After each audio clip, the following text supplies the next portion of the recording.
Hi, welcome to Creative Quarantine. It is Friday. Friday? It's Friday. It's right. That's It's Friday. okay. All right. It is as I like to say, it's Monday, Tuesday, Wednesday, Friday. And it's April 10th, and I'm here with the uber talented, extremely positive ball of energy that I like to call my friend Erin Lefler, who is also an extremely talented character developer, designer, illustrator. She does commissions and she does merchandising work and for Marvel. Hey, Holmes. Hi. Oh no, I didn't. Oh, there we go. We got you. I come back. So yeah, you came back. Perfect. I Okay, love good. technology. I love it. Um, so so for the folks who are out there who don't understand anything about what I just said, which is all of these magnanimous titles of what you do and the stuff that you create, if you were to introduce yourself and say, "This is what I do for a living," besides really great TikToks, what are you? Okay. First of all, the TikToks have been a creation of this really weird quarantine time, so we're just gonna pretend like those didn't happen right now. If I would describe it to somebody myself, basically what I do is I help in the development of characters, whether it be for a book, whether it be for a show, for a movie, things that like you see on screen, like costume design, facial features, stuff like that. That's what a character designer really does. And that's probably like one of the most fun jobs, I think, when it comes to art, because you get to like use your imagination. You get to do a lot of research and everything in the time period that the story is taking place in and pull all those things together and create something completely new. And then as for a merchandise artist, that's pretty self-explanatory. Basically, like all the art and stuff you'll see on t-shirts, on boxes and stuff, that's what I do. So that's mostly self-explanatory, I think. I hope. So where does one begin to even start to get into um uh, doing character design, because it's so cool, right? Because it's this blend of what's the story, how's the script, and then how does it come across with the character. I think that for me, the way that I fell into it was because I've always had a love for art. I've always loved creating, and I've always loved being a storyteller. And a big part to storytelling is how a character looks, is how a character, their features are different from one another in the story that sets them apart. So when I was going through the different types of jobs that you can have as an artist in the animation industry and just the art industry in general, and I came across character designer, I kind of like immediately fell in love and just started like researching about it as much as I possibly could because I'm like, I think this is something I want to do because I want to help create those characters. I want to help create how they look and help bring that part of the story to life. But I think for everyone it's different. But the most important part of it is wanting to be able to tell a story through how a character looks. And I think once somebody realizes, like, hey, that's what I want to do, that's most of the time how they end up falling into the character design area of art. Yeah. So for you, I know you've done a lot of really cool things. Is there like one project or one or a few, but you know, top Or a top few. three, top three that you feel like has been really just the bee's knees, like some of the cool stuff that you've been able to do? Oh, that's a bit of a challenge because I've had so many unique opportunities for stuff in my line of work. Definitely getting to work full time with Lucasfilms and getting to work with my favorite character in pop culture, who is the lead character of the sequels, Ray. I absolutely adore that because, I mean, you get to do what you love every single day for a living and work with your favorite character. Who wouldn't want to do that? So, getting to do that has been an absolute dream because I'm getting to work with what I love and the characters I love on a daily basis. And basically, the little 3-year-old me would probably be screaming her head off if she saw what I was doing now, because that's when I first started loving Star Wars, and it's kind of been like this snowball effect into this ever since. Um, And it's Another Daisy project, Ridley's birthday today, isn't it? I think so. It's Daisy It's Ridley's birthday ironic that today. yeah, I Look think at that. it's ironic. I totally forgot about that.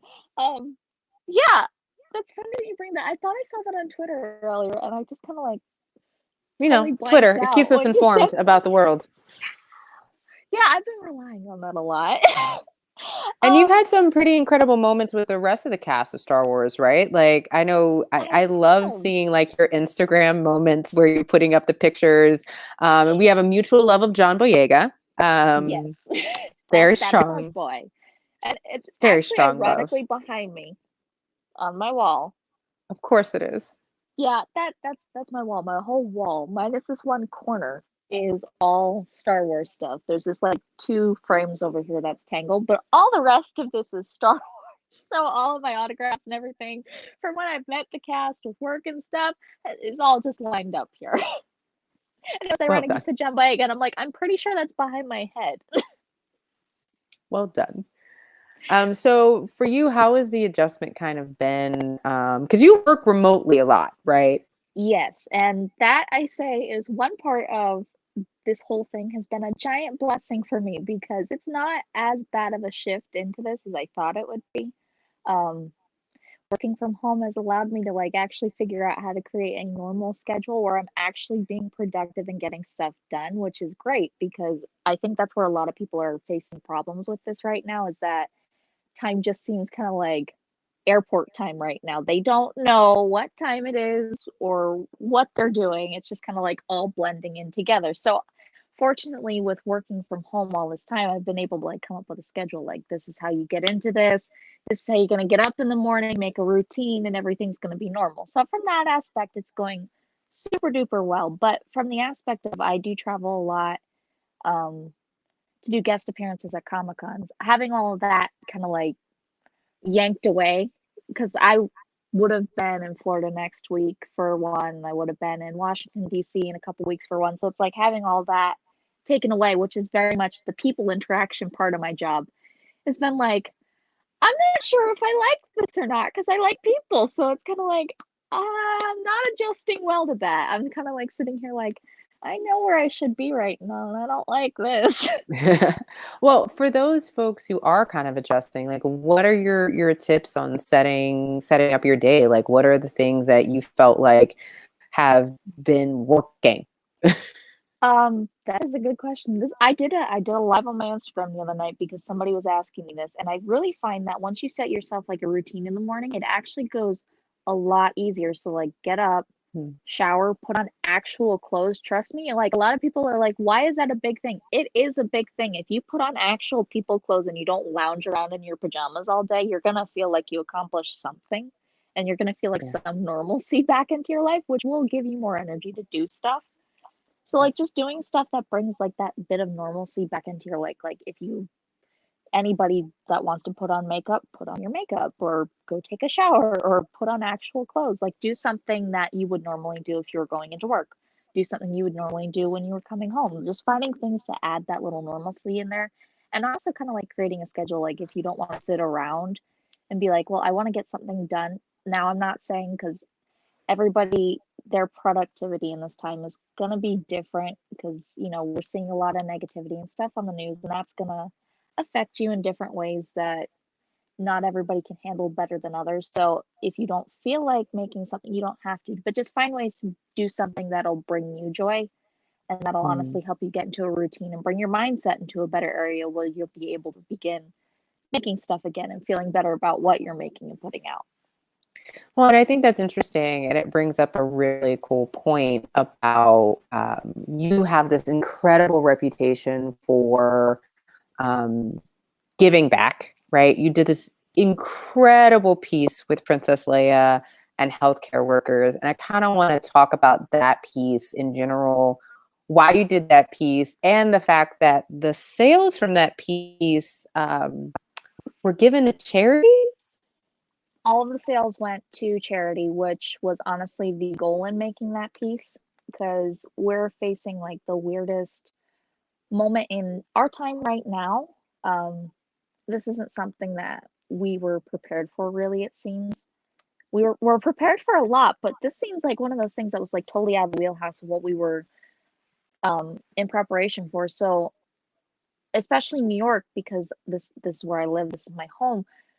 New York is like ground zero for all this stuff here in the United States, and it's absolutely heartbreaking to see like all these photos and everything of healthcare workers, and they don't have the stuff that they need. They don't have the supplies, they don't have the masks, the gloves, the gowns, they don't have any of that, which they're putting themselves in harm's way for us anyway. So it's like I felt like, I don't have any medical background at all. That's not my thing, but I do have a way that I can help. I'm very fortunate with the following I have to be able to put my work out there and help spread the word at least a little bit to even just a small amount of the population. So if I'm able to do that, I try to do it. And I knew like as soon as I got the idea, I'm like, okay, this is definitely something that I have to do, and I have to use it to help these people who are making a big difference and putting themselves on the line for us. So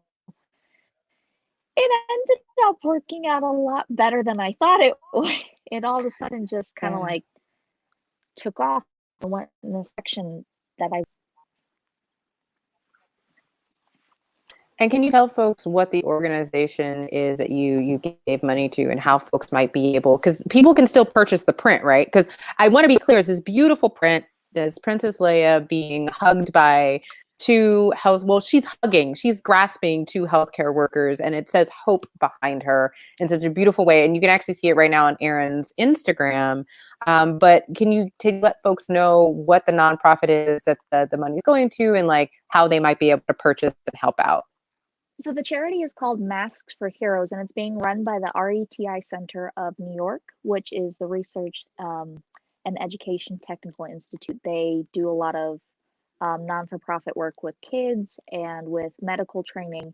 And when I saw that they had this charity and this fundraiser right now for people who are putting their lives on the line, I got really excited because I was looking for any organization that would be donating and helping out those who are on the front lines at the moment. And I couldn't find anything at first. And then I put out like this kind of like cry for help on my Twitter. I was like, I need your guys' help. I need to find one of these things, and I can't find anything anywhere. And one of the people who has been an absolute sweetheart to me and that I was so fortunate to get to know because of Ace Comic Con.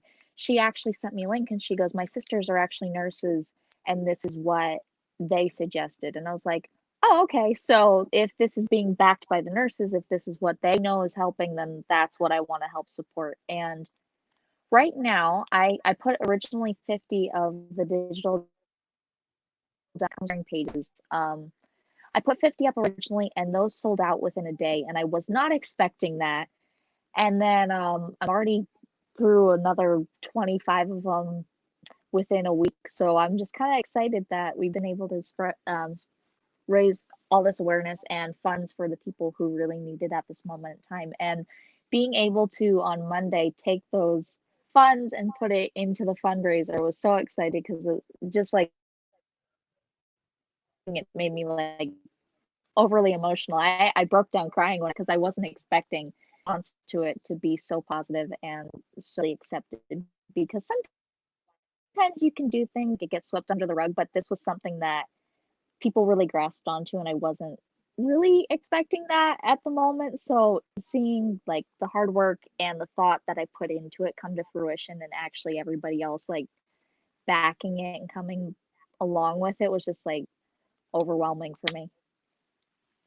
And I think that's pretty amazing because it's one, this is not your first time creating a piece for charity. And it's not the first initiative that you've done, because you actually work really, you have an issue that's very near and dear to your heart, which is anti-bullying, which I would be remiss not to mention, and particular anti-bullying in cyberspace.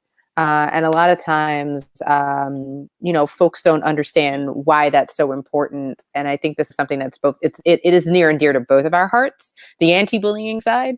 And so, I think it's absolutely amazing that you have been able to, within certain fandoms, continue doing your work, but also continue kind of having this heart and this spirit to give back. What for you in that And this might be grounded in being able to still kind of push forward in that, particularly because your main medium is digital. Yeah. So I tend to find that I love working with any medium, but digital seems to be the one that everyone kind of grasps onto more, and I myself work with it more than most mediums.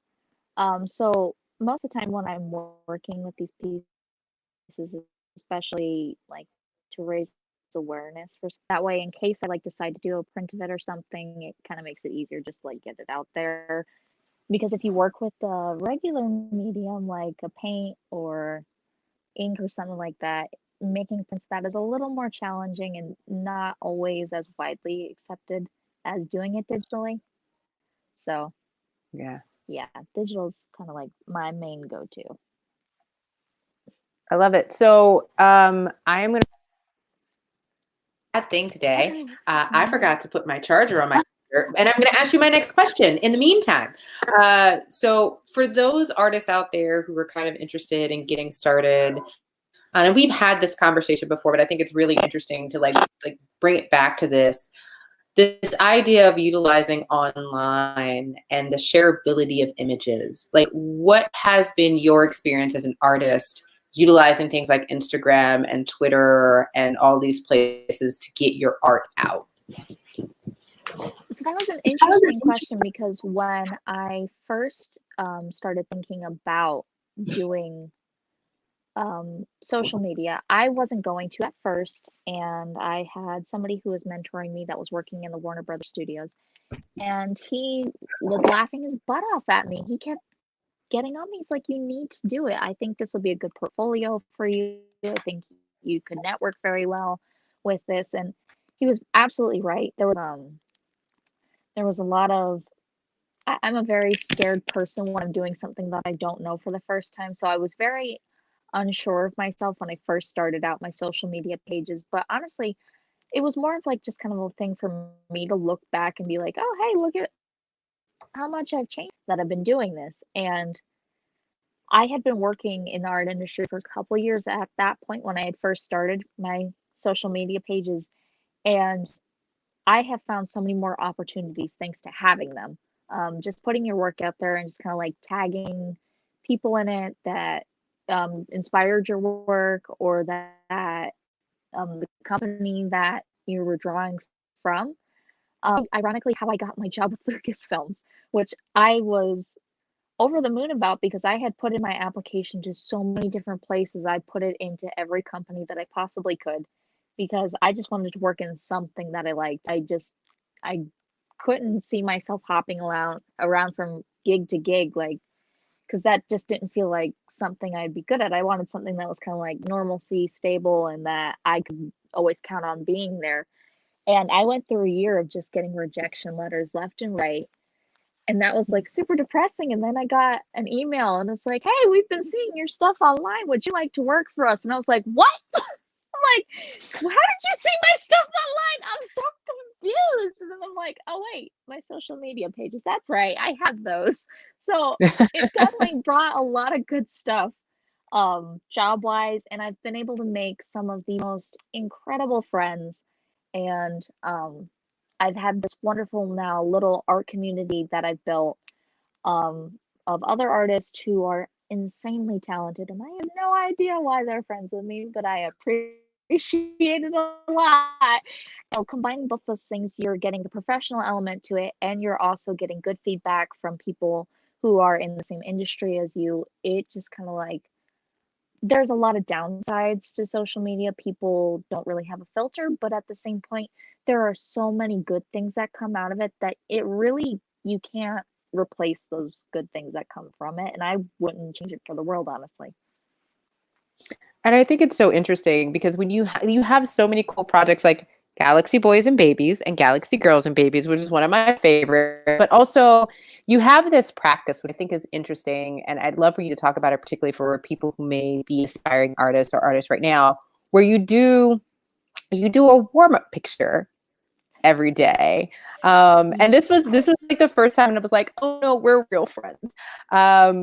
You pick your friends and you do a warm-up picture every day, and you find things that challenge you. And I think that's interesting. Because one of the funny things is you picked a picture where I had braids, which is always so interesting for me, an artist, because it can go horribly wrong or wonderful, but it always takes a lot of time and a lot of intention.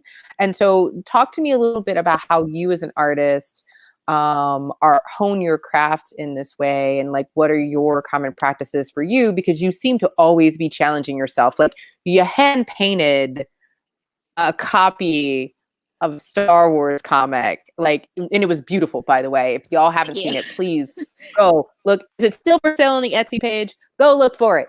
No, it actually just found its home yesterday, and I didn't know until I had looked last night, and I was like, wait, what? What did that happen? I am very, very apparently like oblivious to stuff during this. But yeah, I tend to find with art you're always learning.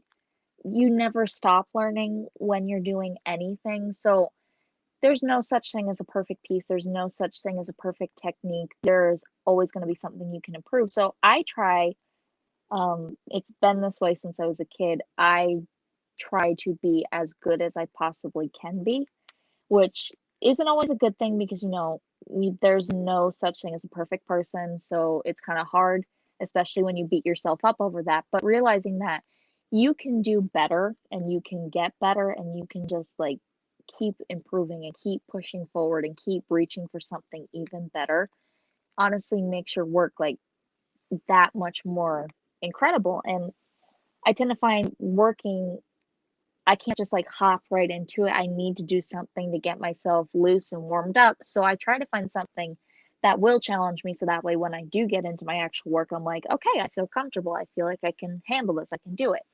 So, especially with the braids, that was something I had struggled with for a while. And when I saw that photo and you posted, I was like, you know what? This is something I'm struggling with. This is something I'm having a problem with. So we're going to take a few minutes and we're going to try to see if we can do better than what we have with it. And it turned out much better than I had thought. So I just find that those little warm ups, I'll find one of my friends that has maybe like a different facial feature that challenges me on faces or has a different hairstyle that'll challenge me. And doing those before I start my work is probably like the most important thing I could do because it actually, I think, improves my work in the long run. And that's important for anyone, I think. You always want to keep improving. You always want to get better when you're an artist. So doing something that'll challenge you and bring your skills to a better level, I think, is super duper important. Yeah. So for you, and I just want to remind everybody that you can ask live questions right now. All you have to do is put them in the comment section or put them in the chat section. See right there, it says you just have to put in a live stream to ask live questions. Shout out to Erica Nicole Ramsey, who is just being all excited, and I'm getting all of these amazing, amazing comments. But if you have any questions for Erin, please make sure you do ask them. You can also just put them in the Twitch channel, the YouTube comment section. All those places are available. So it's interesting, and I've never had a chance to kind of ask you this question while we're waiting for other people to ask questions. Who are your inspirations? Like for you, you have a very unique style. Like I know when I am seeing your work, and it's so funny. I suddenly started just seeing all of my friends posting things. I was like, I know that Captain Marvel picture from anywhere. But what has influenced your style, and what has influenced kind of how you've found a way to make this? This is Erin Lefler's work, you know?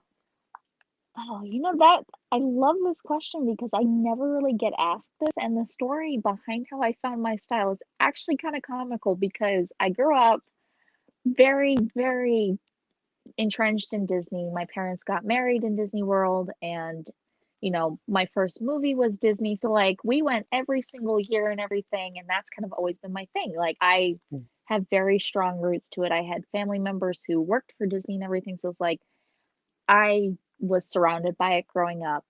So I had always just kind of like been in love with the style of the 2D animation when they would do hand-drawn films. That was like my everything as a kid. I would watch them so many times. It was absolutely, I probably drove my parents insane with how many times I would make them put stuff on again so I could just study like the frame by frame rate of how they were doing it.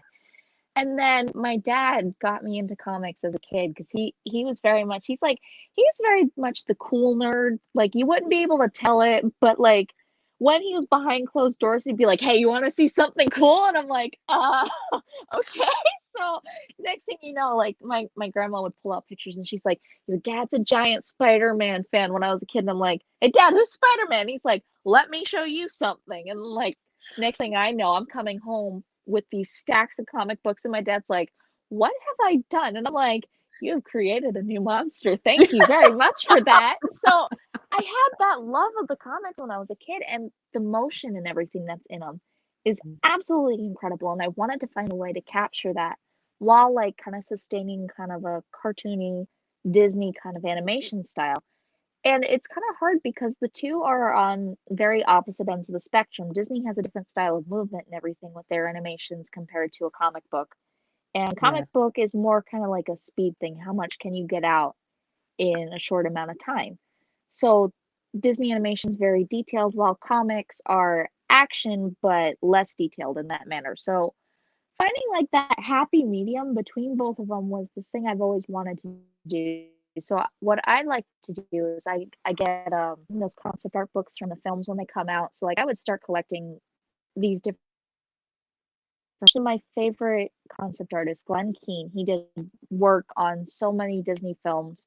A lot of people know his work on The Little Mermaid, which he was absolutely incredible on. And my personal favorite, he was one of the head character designers and concept artists on Tangled, and that is my favorite Disney movie. So his work has been absolute favorite things ever since I was a kid. So I just kind of like would study his work a lot to see like because he's when you look at his concepts, he's very expressive and he also is able to capture the motion very well. Even with just a simple line or two, he's able to capture like the movement and the flow of things super duper well, especially with Little Mermaid because that's kind of a challenge. You know, fins are different than how people walk and everything, and the way that he was able to capture like this is how the fins move when she goes this way. This is how the fins move when she's doing this. It was like I want to do that. I want to do something like that. That looks super cool. So I was trying for years to develop that, and it was challenging because it's like I would get really frustrated at myself if it wasn't going the way I wanted it. And I would just kind of like walk away from it and be like, I'm done right now. I can't do it. Nothing's coming out the way I want. And then I remember finishing high school and going to do art schooling. And my professor was one of those, grumpy old guys who didn't like the idea of a cartoon kind of style. He wanted things to be traditional and it had to be realism. And I was struggling with it so bad. And I remember texting my dad and being like, dude, I can't do this anymore. This guy's driving me nuts. I'm like, he's yelling at me constantly to find a style, and I can't find a style when he's pressuring me. This isn't working.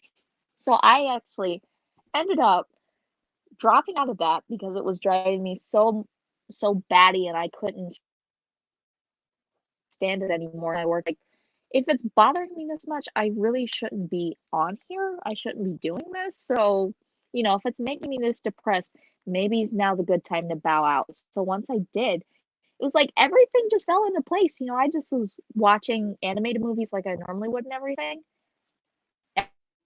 And then I was like, that's it. I think that's how I'm going to do it. And of course, it's progressed and changed a lot throughout the years. But everything always gets tweaked and changed a little bit throughout time. But as soon as I stopped doing the art schooling was when it just kind of like all fell into place. And now my style consistently has kind of been like this mix between a comic book and hand-drawn animation. And that's kind of like the coolest thing for me because that's always what I wanted. And now I finally kind of like can say like, I did it. I love it. And so we have a couple of questions. I'm really excited. Ooh. So and I just want to say Megan likes Meg. I'm glad you asked the same question. I put it up there anyway, so we're on the same same wavelength. Erica has 3 questions in one, so we're going to try to consolidate this one. Okay. How do you handle pressure when things may go sideways with a project? Good Lord, we know personally together how that goes. How do you struggle with deadlines? Oh, wow. This question is I did not plant this question. How do you maintain positivity when others may give non-constructive criticism? Because you are a very positive person. So Okay. let's see if we can consolidate this answer. Okay. Let's see. How do I handle the pressure when things go sideways in a project? Angélique knows this from experience. What happens when that goes on for me, I do this thing where I go into like pure stress mode where I won't sleep and I won't like do anything else until I can finally get the thing to work. Like I am that bad. I call it very much being a perfectionist. I can't stand when I can't get something to work. I had so many problems sending emails last month, and I was like, "You have got to be kidding me." I'm like, "Everything is going wrong." So what I would do is I would try it, and if it wouldn't work, I would walk away for a little bit and do something to clear my head because I tend to find if you focus too much on it, it's going Yeah. to mess with you. So I would walk away, clear my head, and then I'd come back and I'd give it another go and I'd say, you know what, let's try this from a different avenue. Maybe, let's see if this got corrupted. Let's see if this is too big of a file to send. Maybe I need to change the type of file it was. So what I try to do is I look for different avenues that I can solve the problem, I can fix the problem, because that's honestly something that I think people tend to forget. Like they'll try one thing and then just give up on it. But there's honestly so many different factors that you may not realize come into play that once you do start to think of them and look to find ways to fix the problem if it doesn't work the first time, it really, really does help. So I try to, besides actually being like full purely made of a ball of stress when that goes on and trying to make everything work, I try to look for ways that I can solve the problem in a timely manner and without causing myself to have a heart attack of why is this happening to me right now. Um, with deadlines, yes, I do. I do struggle with deadlines. You see, with the Lucasfilms work, I was doing really good with that.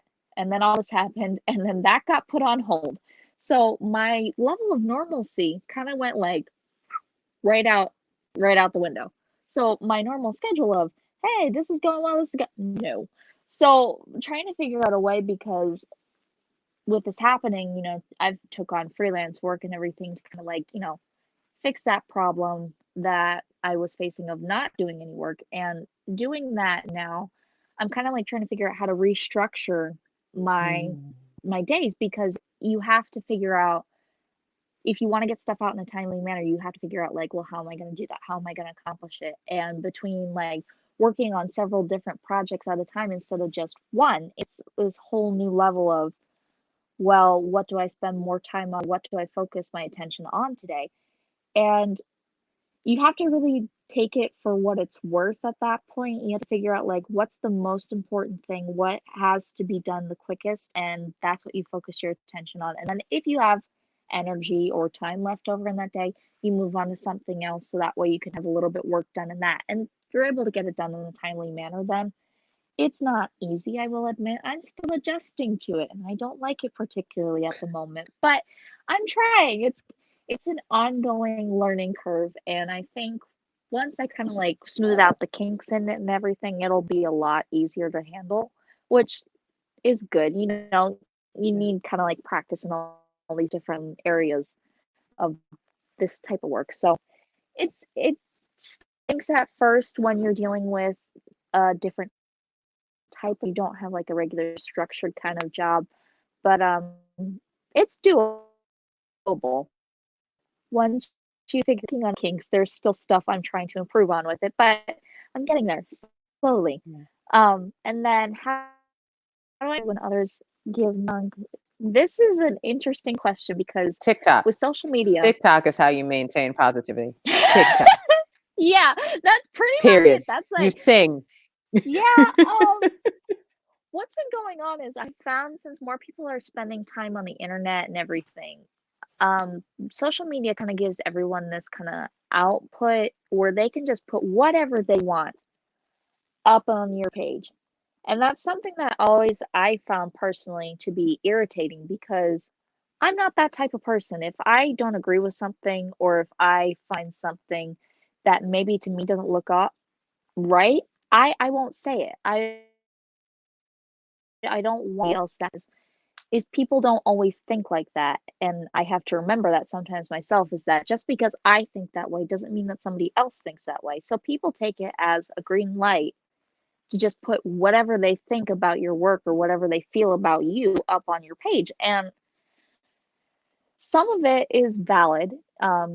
There are some times where you'll see different critiques given. And for me, I try to look for ways, anyways, to look and improve my work if I see something that I don't like. So I look at these critiques, and the main thing is realize where they're coming from because sometimes it's also the source that's giving them. So are you getting critiqued by somebody who's a professional in the industry and who's been doing this for a while and that you follow and that you know their work and the caliber of what they put out?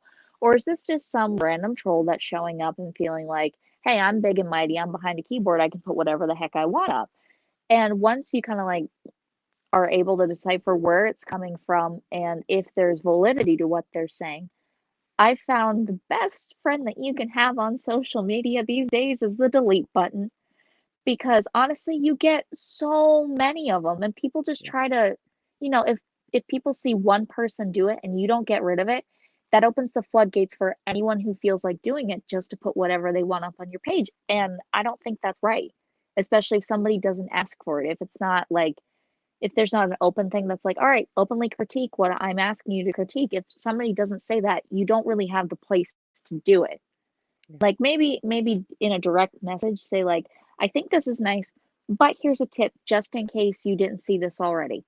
And people forget that. People kind of forget their manners on the internet. So I find that if it's something, if it's not warranted, if I didn't ask for it, and if it's not particularly from somebody whose opinion I would say I hold in a high regard and that's in the industry, I tend to delete it and I don't think about it again because there's no point in letting somebody rent space up in your head that's just doing it to get a reaction out of you.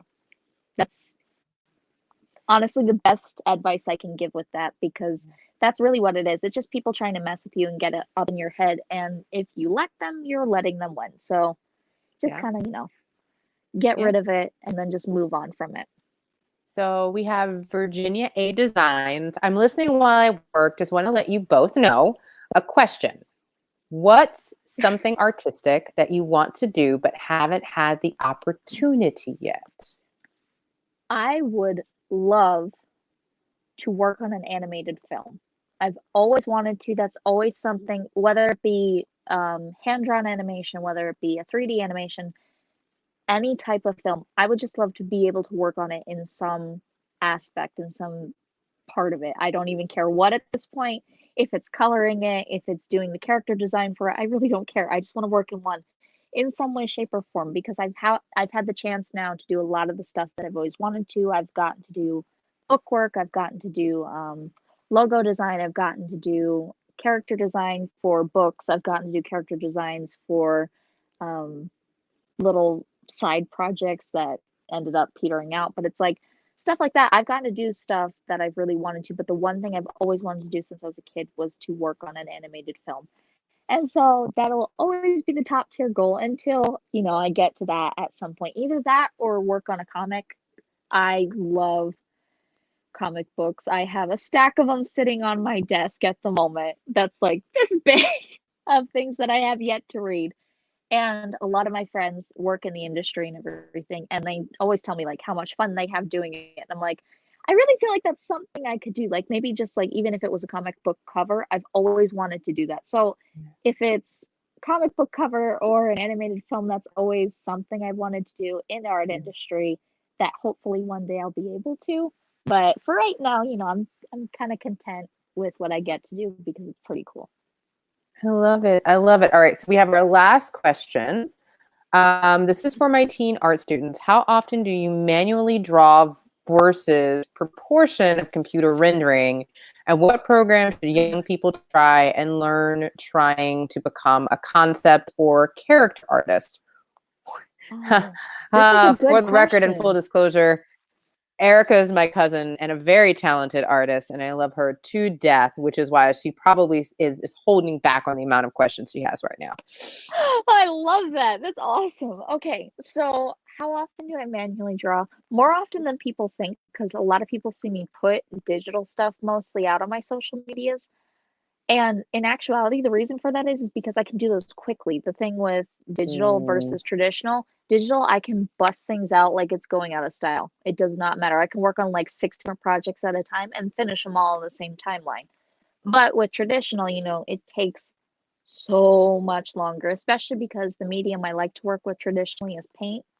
And paint takes time to dry and to blend and everything. So, working with those I can work on one painting and it takes me 10 hours to do compared to 3 digital pieces in the same amount of time. So, of course, I work with the computer more often. But I try to spend at least a decent amount of time during the week also working in something traditional because you don't want to lose those skills when you have them.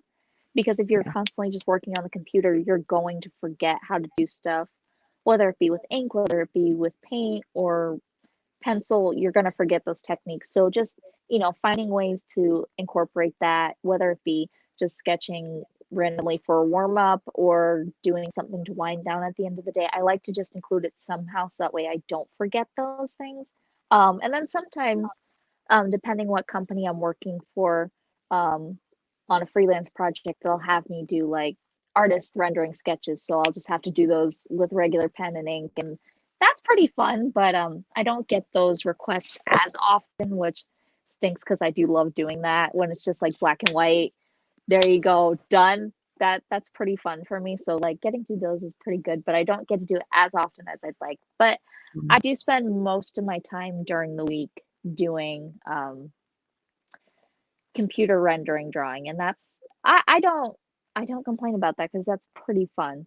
There's so many different techniques and everything you can do on the computer that you can't do traditionally.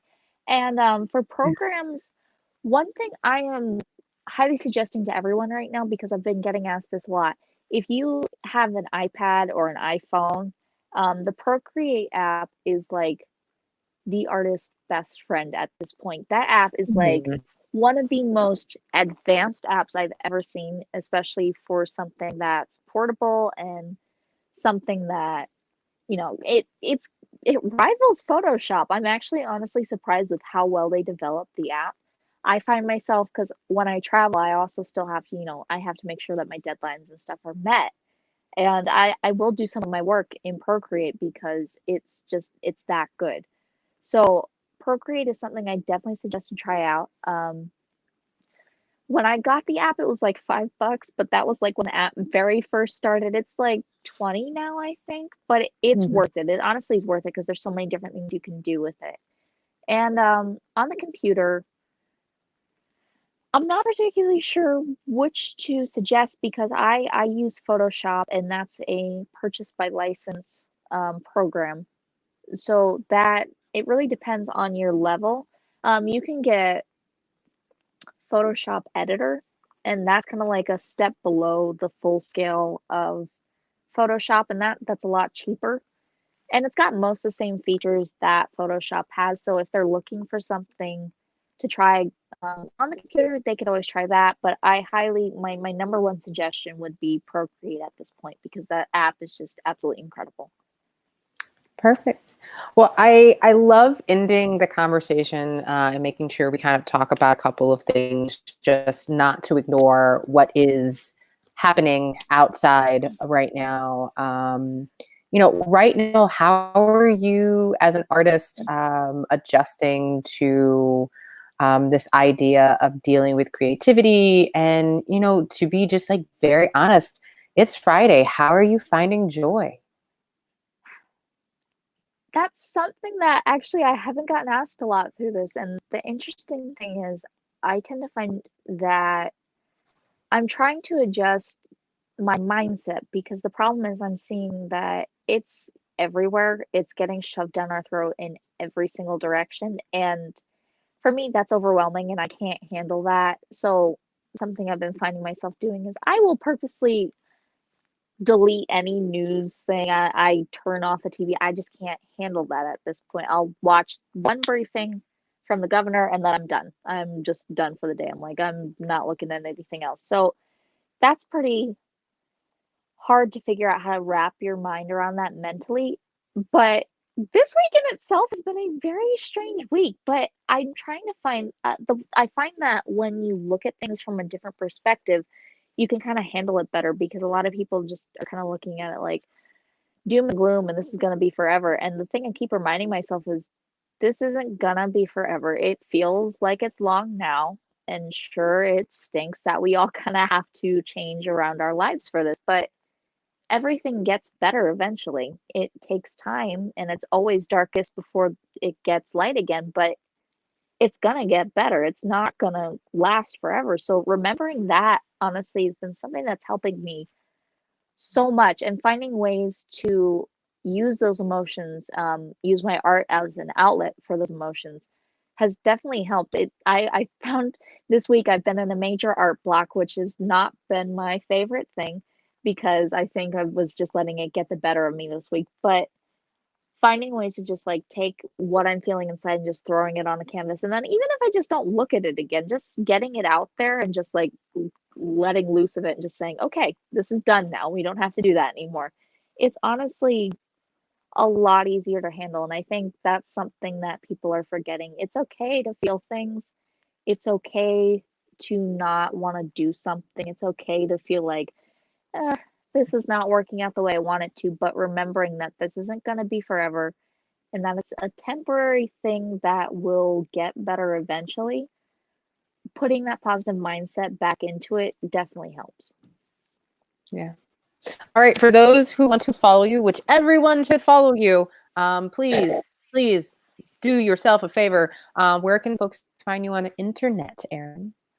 Okay, so my username is a little challenging, so I'll explain it and then I'll spell it out because it's easier to spell it out. I decided it would be funny because the paint I use is called gouache, which is Gouache, and it sounds a lot like squash. So I was walking through a supermarket and I thought it'd be funny when I first got social media to make my username a pun. And for my fellow artists out there, they have found it hilarious. Pretty much everyone else has no idea what I'm talking about or why I decided to name myself this. But my username across social media is Butternut Gouache. There's an underscore between Butternut and Gouache on Instagram. And then there's no underscore on TikTok or on Twitter. But it is missing a letter on Twitter because Twitter has a character limit, so there's no E in it. Just forgive me for that. But you can find me usually if you just Google butternut gouache, it'll be one of the first 3 to pop up. One of the first 3. Wow. This is why I love you. This right here. That's all I like. That's what I tell everyone. I'm like, look, it might not make sense at first, but if you just type in it on Google, there will pop up a couple pictures of squash, and then it's usually like the 3rd one down. You'll find it. And once you find it, you'll see a lot of. I mean, honestly, Erin, I am a huge fan of your work. Everyone knows this. I really do love all of the work you do, particularly giving back as well. Don't you dare start crying! It's Friday, and that's a perfect way to. Don't you dare. It's a perfect way to end this. To remind everybody, we are back on Monday at 3 o'clock, and I'm very excited. For the first time, I'm going to announce who our Monday guest is. It's going to be Kev on Stage, who is a really, really, really funny comedian. You can check his work out right now on Instagram. We'll be announcing that out publicly with all the times, information, and stuff tomorrow. But until then, thank you so very much, Erin, for being here. I also want to shout out our friends over at Ace Comic Con for putting the feed up on the Ace Comic Con page. Thank you. And to all the fans over at Ace Comic Con, I love you all. We did not get a chance to see you in October, but I look forward to seeing, not October, brain that we didn't get to see you in March. It's been a long month. It's been a long month of a year. Yeah. Long month of a year. But you know, I really did miss, shout out to everybody, and I'm sad that we didn't get to Boston, but happy that everyone is hopefully safe and well. But yeah, thank you so much, Ace Comic Con. We love you. And thank you for tuning in. We'll see you next week.